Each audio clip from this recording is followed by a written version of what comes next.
Элине жакшылык кылбаган, пайдасын тийгизбеген адамдын барынан жогу. Тилекмат аке.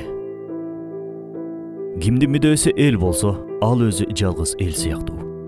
Кимдин мүдөөсү жок болсо, ал эл болсо да бир инсанчалыкта күчү жок. Мүдөөсүз коом бул болгону бир түгөтүүчү топ. Пайдасыз болгон өндүрүштү сатып алып, өндүрүүчү классты байытуучу жыйын. Ошондуктан империалисттер эң алгач бизди мүдөөбүздөн алыстатууга аракет кылышат. Аларга кеңири ой жүгүртө албаган, жан дүйнөсү жарды, эмнени сунуштаса кыңк этпестен кабылдаган түгөтүүчүлөрдүн жыйындысы керек. Ошондуктан мүдөлүү муунду тарбиялоо миңдеген кен байлыктардан, имараттардан, спорттон, оюн күлкү ырлардан да маанилүү. Мүдөлүү коомду кантип тарбиялайбыз? Көптөгөн жолдорунун бирөөсү бул өтмүштөгү аталардын мүдөлүү өмүрүнө назар салуу. Биз ачылбай, кор болуп, чаң басып жаткан тарых деген сандыгыбызды ача турган болсок, мүдөлүү аталар өтө көп. Алардын бирөөсү акелер. Акелер даанышман, көрөгөч, илимдүү, эң башкысы такыба диндар олуялар болушкан. Журттун башын кара булут каптап, кыйын кезеңге кептелгенде өз өмүрүн сайып коюп, мекенге кызмат кылган мүдөлүүлөр. Булардын бирөөсү караңгыда жол тапкан, кабилеттен сөз тапкан элчи Тилекмат аке Жылкайдар уулу. Сөз чебери Тилекмат аке. Ат башынын чериктеринин бийи болгон Боорсок бий убагында атагы таш жарган бийлерден болгон. Анын чаткалдык жээндери ат башыга көчүп келип конуп калат. Бул жээндеринин улуусу аябай ажарлуу, сулуу кыз болуп, баарынын жүрөгүнө чок салат. Дал ушул кездери Алайлык Алымбек аттуу жигит ат башы тарапка соода менен келип, Боорсоктун жээнине көзү түшүп, Боорсоктун уруксаты менен ага үйлөнөт. Алымбек кайра Алайга барып келүү үчүн жолго чыгып жатып, жубайына ушундай дейт: "Кудай буйурса жазалды келем. Эгер уулдуу болсок атын Айдар деп кой." Бирок Алымбек жолдо баратып ооруп каза болуп калат. Дал ушул эле окуянын дагы бир башка варианты бар. Каракулжанын ажеке өрөөнүнөн Какшаалга бек болуп барган Алымбек бий Торгарт ашуусунда Кытайлар менен согушуп жатып жарадар болот. Кансырап алы кетип, Боорсок бийге барып үй бүлөсүн ага табыштайт. Анан кош бойлуу жубайына: "Эгер эркек төрөсөң атын Айдар деп кой, кыз төрөсөң өзүң бил" дейт. "Аман эсен болсом кайтып келермин" деп түштүктү карай жүрүп кетет. Бирок жолдо каза болот. Бул Алымбек бий Алымбекти атка эмес, алмаштырып албаңыздар. Келинчеги Боорсоктун кызы Мээрканга жардамчы болуп чериктерде калат. Боорсок бий кызы Мээрканды Гөлгө, Бирназар бийдин Эсен-аман аттуу уулуна берет. Бирназар бий байбичеси менен келинин септери менен кошо көчүрүп кетип аткан кезде боз үйдүн ичиндеги кооз чыгданга көзү түшүп калат. Анан Бирназардын байбичеси Боорсоктун байбичеси Букеден чыгданды сураган кезде Буке байбиче ушундай дейт: "Бул чыгданды Кудаң Боорсок экөөбүз өлгөндө жүзүбүздү жабышсын деген ниетте жасаткан болчубуз. Сизден эмне аямак элек? Болгону жакшылыкка бул нерсени аралаштырбай эле коелу. Анын ордуна башка эмне сурасаңыз берейин" дейт. Байбиче Бирназар бий менен акылдашат. Көрөгөч Бирназар: "Кош бойлуу келинди ал. Анын эки желкесинде эки шам күйүп тургансыйт" дейт. Натыйжада келинин алып, Алымбектин кош бойлуу жубайында кошуп, Бирназар бий Гөлгө аттанат. Дал ушул чыгдан келечекте көптөгөн каралоолорго, кызганычта колдонулган терс сөздөргө себеп болот. Жолдо баратып келин көз жарат. Гөлгө келген соң Наристеге азан чакыртып, Жылкайдар деген ат беришет. Жылкайдар кичинесинен эле касиеттүү сыпаттарга, мүнөздөргө ээ болуп, ыйбалуу, тартиптүү болуп бой жетилет. Жылкайдар эр жетилген соң Оңолбай деген кишинин Шекер аттуу кызына үйлөнүп, 1799-жылы уулдуу болот. Уулуна Тилекмат деген ат беришет. Түбүтээ түштүктүн Каракулжа Алай өрөөнүнө барып такалган. Өмүрү көлдө өткөн Тилекмат акенин уруусу тууралуу да көптөгөн варианттар бар. Жусуп Мамай кытайлык черик десе, философ окумуштуу Маматемин Эркебаев азыркы Каракулжа тараптагы ажеке өрөөнүнөн келген дейт. Сары баргылардан дегендер да бар. Бугунун белектеринен дегендер да бар. Тилекмат аке жаштайынан эле зирек көргөч болуп чоңойду. Эл бийлеген аксакалдардын арасында да эрте аралашты. Сарт аке, Мойт акелер менен кошо жүрүп, алардын тарбиясын көрдү. Ал жашап өткөн капсалаңдуу доордун окуялары аны эрте жетилтип, эрте такшалтты. Бул мезгилдери бир тараптан Кокон хандыгынын үстөмдүгү турса, бир тараптан Кытай бийлиги, бир жагынан Орус бийлиги кысымын көрсөтүп турган. Анысы аз келгенсип кыргыздардын уруулар аралык жаңжалдары, бийлердин бийлик талашуулары да кошумча оор сыноо болуп берди. 1842 жылы Амир Насрулла Кокон хандыгын басып алат. Бул мезгилдери Ормон хан өзүн хан шайлап, ал эми бугулар көлдөгү Кокондун чептерин басып алып, сарбаздарды өлтүрүп салышат. Жүзүп бийдин жетекчилиги астында хандыкка Шералы хан отуруп, хандык кайра калыбына келтирилет. Бирок көп өтпөй эле Жүзүп бий менен Шералы хан өлтүрүлгөндөн кийин Кокон хандыгы кайрадан башка элдерди өзүнө баш ийдире баштайт. Ошол кездерде бугуларды кайра сарайга чакырат. Бугулардын бийлери Боронбай менен Мураталы бий Коконго сарайга барууга даай албай туруп калышат. Себеби буга чейин ордого чакырылгандар кайтпай калган эле. Акыры айласы кеткенде элчи катары Тилекмат акени жиберүүнү туура көрүшөт. Себеби биринчиден Тилекмат аке өтө күчтүү элчи болгон. Оор сүйлөшүүлөрдүн мыкты адиси болгон. Азыркы тил менен айтканда troubleshooter болгон. Troubleshooter бул мамиледе туңгуйка кептелип алган эки чоң корпорациянын ортосунда арачы болуп түшүп, эки жакты бир бүтүнгө келтире алган адистик жаңы кесип болуп саналат.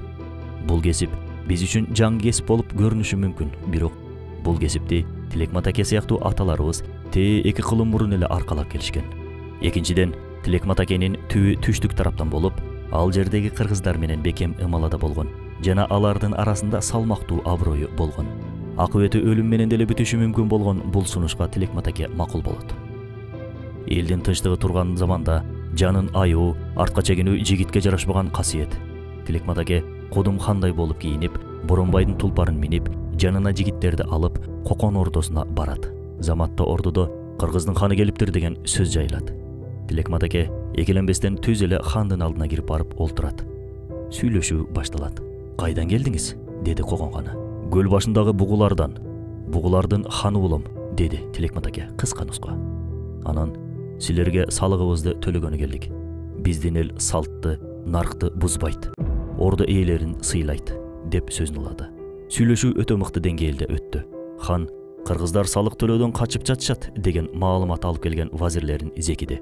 Анан Тилекмат акеге ыраазы болуп, сый-урматын көрсөтүп, бийлик ээси экендигин далилдеген мөөр жана белек печкектерди мол берип узатты. Тилекмат аке көлгө кайтып келген соң кээ бирлеринин көрө албастыгын билгендиктен мөөрдү чепкендин четине бекитип тиктиртип алды. Анын калыстыгына, таразадай тактыгына, көрөгөчтүгүнө ыраазы болуп, Сарт аке ушундай деген. Тилешим бактылуу адам. Ал калайык калк үчүн жаралган. Аны карегимдей, жүрөгүмдөй баалаймын. Ал барында телегейим тегиз, деним таза, жаным жаннатта. 1758 жылы Жуңгар хандыгы талкалангандан кийин кыргыз-казактын чегарасы кеңейет. Бугулардын жайыты Ала тоодон тартып казактын Иле дарыясына, батыш тарабы болсо азыркы Кытайда калган Текеске чейин созулуп жаткан. Ал эми казактардын наймандары болсо Иртыш дарыясынан тартып Алайга чейин байыр алган. Цин империясы кыргыздардын бугу уруусунун ал эми казактардын найман уруусунун Кытайга мынчалык жакын келип, ичкери кирип келе жаткандыгынан кооптоно баштайт. Кытайлар бул көйгөйдүн алдын алуу үчүн Манчжуриядан Сибо элин көчүрүп келип, чегарага тосмо катары жайгаштырышат. Сибо эли Манас эпосунун Сагынбай Орозбаковдун вариантында калмактан тыргоот шибээси бар деп, башкача айтканда Сиболор шибээн деп эскерилет. Ошол эле кезде Орусиядагы калмактардан 30 миңге жакын калмак залым Аюке хандын зулумдугунан Кытайга качып келет. Буларды да Кытай бийлиги кыргыздар байыр алган Текес тарапка жайгаштырышат. Бул чегараларга тосмо катары элдерди жайгаштыруу саясаты бул окуялардан да 100 жыл мурун эле жүрүп келген. Ата-бабалары жылкы айдап, кой жайып келген аймактарга калмактардын жайгаша баштаганына кыргыздар ачууланып, убагы менен калмактардын жылкысына тийип, кыздарын олжулоп кетип турган. Кытай генерал-губернаторлугу буга кооптонуп, кыргыздарга келгиле, бул маселени сүйлөшөлү деп элчи жиберет. Боронбай менен Мураталынын күнү кайра эле Тилекмат акеге түшөт. Тилекмат аке кезектеги калк башына түшкөн көйгөйдү чечүү үчүн эми Кытайга барат. Сүйлөшүү учурунда эки тарап тең бири-биринин чегараларына кийлигишпей, тынч жашоо боюнча келишимге кол коюшат. Кытайлар да Тилекмат акеге сый-урмат көрсөтүп, ар кандай тартууларды алдына салып берип узатышат. 1854 жылдын 4 февралы Орус империясынын майору Михаил Перемышлинский өзүнүн 500 кишилик аскери менен көптөн бери багынта албай жүргөн азыркы Алмата жергесин басып алып, ал жерден кыргыздарды сүрүп чыгарат. Ал жерге Верный шаарын курушат. орус баскынчылыгы аз келгенсип, бул учурда кыргыз тарыхында кара такта эле эскерилип калган сырткы саясаттын таасири астында болгон бугулар менен сарбагычтардын чабышы жүрүп, жыйынтыгында сарбагыч бии Ормон хан өлөт. 1855 жылы бугулар ичара Чыр-Чатактан кооптонуп, Орус империясына расмий түрдө кошулат. Бирок Чыр-Чатак басылган жок, тескерисинче кайра күчөдү. Себеби батыш колонизаторлору колониясындагы элдерди эч качан элдештирбейт. Тескерисинче ичара Чыр-Чатакты күчөтөт. Александр Македонский устаты Аристотельден мынтип сурайт: "Мен басып алган жерлердеги элдерди кантип өз диктатурамдын астында кармап, башкарып тура алам?" Аристотель ушинтип жооп берет: "Элдердин арасында Чыр-Чатак, душмандык сыяктуу урукту чачышың керек. Алар бири-бири менен согушкан кезде калыс катары, көйгөйдү чечүүчү инсан катары кайра эле өзүң болосуң. Бирок аларды элдештире турган бүткүл жолдорду жабасың." Дал ушул ыкма менен Түркистан чөлкөмү нечелеген согуштарга, зулумдуктарга, башаламандыктарга дуушар болду. Эки жолку өзбек-кыргыз жаңжалы, кыргыз-тажик жаңжалы, Өзбекстандагы акыска түрктөр менен өзбектердин ортосундагы жаңжал, чек ара көйгөйлөрү, суу, жол көйгөйлөрү, бир кездери жуңгар калмак баскынчыларын биригип алып кууп чыккан кыргыз-казак өзбектин урпагы кийин сырткы күчтөргө алданып аябай көп кан төгүштү. Булар аз келгенсип, диний жактан да бөлүнүүлөр, аймактык жактан бөлүнүүлөр, партиялык бөлүнүүлөр, саясатчыларды ээрчип алып бөлүнүүлөр, койчу деги айта берсе сөз көп. Мунусу да аз келгенсип, алакандай кыргыздын ичинен өздөрүн мекен сүйөр сыяктуу көрсөткөн топ өзүнүн кыргыз эле боордошторуна экстремисттик маанайда жек көрүү сезимин жая башташты. Дал ушул көйгөй казакта да бар. Бул да болсо элди бөлүп жаруу үчүн түзүлгөн искусстволук топ. Бугу менен сарбагычтын чабышында да албетте ички себептер болгон. Бирок ошол эле кезде кандайдыр бир деңгээлде сырткы саясаттын таасири да болгон албетте. Орус империясынын бийлиги практикалык негизде 1860 жылга чейин орногон эмес. Империалисттер башында кыргыз төөлдөрүнүн басымдуу бөлүгүн сыйлаган. Бугуларды орустарга кошуу максатында Орусияга жетип барган Шералы уулу Качыбекке алтын жалатылган кылыч, Боронбайга полковник наамын, Атыгүл Балбай Батырга да капитан наамын беришкен. Ормон ханга да, Жантай ханга да, Калыгул Кубат уулуна да мамилени бекемдөө максатында белектерди, наамдарды беришкен. Дал ушулардын арасында Тилек Матакеге да саясий мамилени бекемдөө максатында медаль беришкен. Бирок дал ушул медальды далил катары көрсөтүшүп, азыркы күнү кээ бирлери Тилек Матакенин Орусияга кыргыздарды кошууну каалаган инсан катары таанытууга аракет кылып келишет. Бирок Тилек Матакенин мүдөөсү кыргызды Орус империясына кошуп берүү болгон эмес. Тилек Матакенин чынында ушундай мүдөөсү болгондо, биринчиден, анда эң биринчи Орусияга элчи катары Качыбекти жөнөтпөй, анын ордуна тажрыйбалуу элчи катары өзү элчи болуп бармак. Себеби кокондуктар менен же кытайлар менен болгон сыяктуу мындай маанилүү сүйлөшүүлөрдү ал өзү жүргүзүп келген. Экинчиден, Тилек Матакени Орус бийлигинин өкүлү Колпаковский Верныйда камакка алган. Тилек Матаке орустарга жакын болгондо камалмак эмес. Бирок эмнегедир азыркы күндө коммунизм суусуна сугарылгандар Тилек Матакени өзүнүн жеке саясий амбициясына курал катары колдонгонго аракет кылып келет. Кудум эле Түркистан аймагында Орус империясы маданият алып келгенде пропаганда бар. Кантсе да Союздан калма адат болуп калган пропаганданын соңку учкундары болсо керек. Бугулардын арасында Тилек Матакенин канчалык аброй болбосун, баары бир кээде аны басынтып койгон учурлар болгон. Бир жагынан акени бир чыгданга келген кулдун баласы деп зекишсе, бир жагынан калмактардан олжо болуп келген күңдүн баласы деп зекүшчү. Азыркы күндө да эл кызматында жүргөндөрдү көрө албай, душмандык кылуу оорусу ошол эле кезде да болгон Тилекке каршы. Коомдун басымдуу бөлүгүн жаман адаттардан арылтып, жаркын жака бура алган калктын ичинен суурулуп чыккан кээ бирки айдыңдарыбызды азыр деле Тилек Матакени сындагандай арабка сатылгандар, сарттар, түрккө сатылгандар деп айыптап келип атышпайбы? Атыгүл ушул видеонун астына да дал ошондой маанайдагы билдирүүлөр калтырылат. Олуя болгон Тилек Матакени кулдун баласы деп акарат кылып атышкандан кийин капа болбосок деле болот бул көбөштөргө. Элине жанын сайып кызмат кылса да Тилек Матакени батырышпай, ар кандай басмырлай беришкендиктен Тилек Матаке текес тарапка барып жашап калат. 1855 жылкы эсеп боюнча көлдөгү бугулардын саны 12 000 түтүн болсо, 1870 жылы 10 000 түтүн болуп калат. Себеби уруулар аралык салгылашуулардын айынан бугулардын бир бөлүгү текеске көчүп кетүүгө мажбур болот. Ооба, бул уруулар аралык Чыр-Чатактардын айынан нечелеген балдар жетим, нечелеген аял жесир калып кетти. Бул тема ушунчалык назик тема. Биз болгону бул араздашууну Тилек Матакенин кантип токтотуп калгандыгы тууралуу кеп салсак. Чатакта Наут болгон Ормонхандын кунун сурап келишкенде, Тилекмат аке ошол кун куугандарга ушундай дейт. Мен силерге бир гана суроо берем. Жооп бересиңерби? Тигилер макул болушат. Тилекмат аке, Ормонхан силердин ханыңар беле же жөнөкөй эле жупуну кишиңер беле деп сурайт. Ормонхан ханыбыз болчу дешет. Анда Тилекмат аке, анда кун төлөбөйбүз дейт Тилекмат аке. Эмнеге дешкенде, себеби агайындар кун жөнөкөй адамга гана төлөнө турган акы. Хандарга кун төлөнбөйт. Илгертеден келген салт нарк ушундай деп жооп берет Тилекмат аке. Кийин кайра эле аттуу баштуулар кыргызды чаап алуу үчүн казакка жардам сурап барганда, Тилекмат аке барып сүйлөшүү аркылуу маселени чечип келген. Ооба туугандар, дал ошол тарых тилекке каршы азыркы күндө да кайталанып олтурат. Өзүбүздүн эле кыргыз эжекебиз, кайра эле өзүбүздүн эле кыргыз боордошторго каршы булар исламдашып кетти, динге берилип кетти, чара көрүп бериңиз деп орус бийлигине кайрылып олтурат. Бул чыккынчылыкты кыргыз эч качан унутпайт. Арадан жылдар өткөн соң да дал ушул эжебиздин кылганын келечек муун казакка арызданып баргандарга наалат айткандай наалат айтуу менен эскерет. 1858-жылы Ысык көлдү башкарып турган Боронбай бий өлөт. Заматта Шапак тукуму менен Берназар тукумунун ортосунда бийлик талашуу кармашы жүрөт. Жыйынтыгында Шапак тукумунан Качыбек бийликти колуна алат. Бирок Качыбек да мурдагы бийлердей каалагандай бийлигин жүргүзө албай калат. 1861-62 жылдары Тилекмат акелер Когон хандыгы менен кат алышып берише баштайт. 1864-65 жылдары болсо Якупбектин башында турган кыргыз, уйгур, өзбек тунгандардан куралган 7 шаар мамлекети куралат. Тилекмат аке менен Боронбай бий Якупбек менен да кат алышып беришип, ичара сүйлөшүүлөрдү жүргүзө башташат.